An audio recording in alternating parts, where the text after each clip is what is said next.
दोस्तों, चाहे आज आप किसी भी न्यूज़ चैनल को देख लें, कोई भी न्यूज़ पेपर उठा लें, हर तरफ मिसाइल की शोर आपको सुनाई देगी। हर तरफ मिसाइल की चर्चा है और भारत और पाकिस्तान के मौजूदा युद्ध में ब्रह्मोस मिसाइल की चर्चा आज पूरे विश्व में हो रही है। दोस्तों, इसलिए आज के इस एपिसोड में हम मिसाइल की चर्चा करेंगे कि मिसाइल शब्द की उत्पत्ति कहाँ से हुई है, मिसाइल हम किसे कहेंगे, मिसाइल्स को कैसे छोड़ा जाता है और मोटे तौर पर मिसाइल कितने प्रकार के होते हैं। मेरा नाम मोनी कुमार वर्मा है और आप सभी का अपने YouTube channel knowledge journey by MK में आपका हार्दिक स्वागत करते हैं और विस्तार से जानने की कोशिश करते हैं मिसाइल के बारे में। दोस्तों, मिसाइल को हिंदी में प्रक्षेपास्त्र कहते हैं। भारत के लिए प्रक्षेपास्त्र कोई नई शब्दावली नहीं है, बल्कि हम पौराणिक कथाओं में प्रक्षेपास्त्र की चर्चा वर्षों से सुनते आ रहे हैं। चाहे वो रामायण का युद्ध हो या महाभारत का युद्ध, प्रक्षेपास्त्र की चर्चा युद्ध में की गई है और प्रक्षेपास्त्र के आधार पर कई युद्धों को जीता भी गया है। प्रक्षेपास्त्र का ही आधुनिक नाम यूं कहे मिसाइल है तो गलत नहीं होगा। दोस्तों, प्रक्षेपास्त्र दो शब्दों से मिलकर बना हुआ है, जिसका अर्थ होता है प्रक्षेप जोड़ अस्त्र। प्रक्षेप का अर्थ होता है एक ऐसा हथियार जिसे दूर से ही दागा जा सके या जिसे फेंक कर दागा जा सके, उसे हम प्रक्षेपास्त्र कहते हैं। और मिसाइल भी इसी तरह का हथियार होता है। मिसाइल शब्द की उत्पत्ति लैटिन भाषा के मिसिल्स से हुई है, जिसका अर्थ होता है ऐसा हथियार जिसे दूर से ही दागा जा सके या निर्दिष्ट लक्ष्य को भेदा जा सके। दोस्तों, समझने वाली बात यह है कि मिसाइल में 3 शब्द महत्वपूर्ण होते हैं। पहली बात तो यह है, इसे दूर से ही दागा जा सकता है और इसे किसी अन्य मशीन पर अपलोड करके छोड़ा या दागा जा सकता है। दूसरी जो इसकी खास विशेषता होती है कि इसमें एक निश्चित गति होती है और जिस मिसाइल के पास गति जितनी ज़्यादा होगी, जितनी ज़्यादा गति से वह अपने टारगेट को हिट करेगा, विध्वंस भी उतना ही बड़ा होगा, नुकसान भी उतना ही बड़ा होगा। तो दूसरी बात जो मिसाइल में होती है कि इसके पास एक निश्चित या डिफिनिट वेलोसिटी होती है और यह जो टारगेट होता है उसको पिन पॉइंटेड टारगेट को हिट करने के लिए इसका उपयोग किया जाता है। कहने का मतलब, जो लक्ष्य हम निर्धारित करते हैं उसी लक्ष्य को हम इसके माध्यम से भेद पाते हैं और उसके आसपास की क्षति बहुत ही कम होती है या यूं कहे कि ना के बराबर होती है।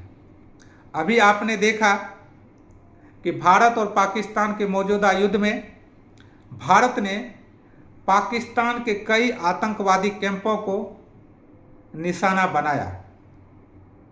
भारत का निशाना केवल आतंकवादी कैंप था, इसलिए भारत ने पिन पॉइंटेड अटैक किए और मिसाइल के माध्यम से आतंकवादियों के कैंप को बुरी तरह से विध्वंस कर दिया और उसके आसपास जो क्षति है वह ना के बराबर हुई।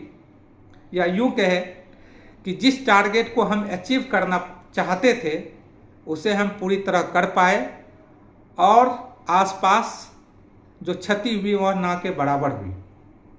इसलिए आज सटीक निशाने के लिए और दूर से बिना किसी देश की सीमा रेखा को पार करते हुए हम दुश्मन देशों के कई निश्चित इलाकों को जिसे हम भेदना चाहते हैं, जिसे हम विध्वंस करना चाहते हैं, उसे मिसाइल के माध्यम से पूरी तरह से तबाह और बर्बाद कर सकते हैं।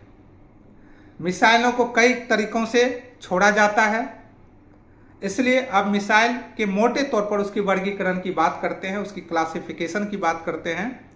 मिसाइल जो होते हैं वो मोटे तौर पर 5 प्रकार के होते हैं, और पहली जो मिसाइल है वो है बैलिस्टिक मिसाइल, दूसरी है क्रूज मिसाइल, तीसरी है एंटी टैंक गाइडेड मिसाइल, और चौथी है सरफेस टू एयर मिसाइल, और पांचवी है एयर टू एयर मिसाइल।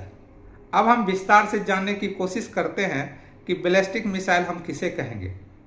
दोस्तों, बैलिस्टिक मिसाइल एक निश्चित ऊंचाई को प्राप्त करने के बाद पृथ्वी के गुरुत्वाकर्षण बल के प्रभाव से वह धीरे धीरे नीचे आती है।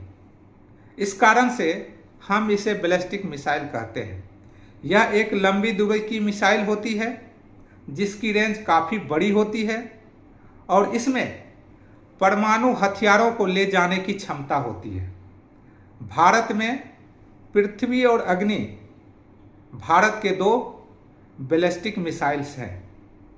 अब हम चर्चा करते हैं क्रूज मिसाइल्स की। दोस्तों, क्रूज मिसाइल हवाई जहाज की तरह हवा में चलती है, उसका पूरा नियंत्रण हवा में होता है। चूँकि इसकी ऊंचाई कम होती है, इसके कारण यह किसी भी रडार के पकड़ में नहीं आता, और दुश्मन देशों के रडार के पकड़ से बचने के लिए इस मिसाइल का उपयोग किया जाता है। भारत में ब्रह्मोस भी एक तरह का क्रूज मिसाइल है। अब हम बात करते हैं एंटी टैंक गाइडेड मिसाइल की। इसका उपयोग दुश्मन के बख्तरबंद वाहनों और टैंकों को उड़ाने के लिए इसका उपयोग किया जाता है। भारत में नाग मिसाइल इसके उदाहरण हैं।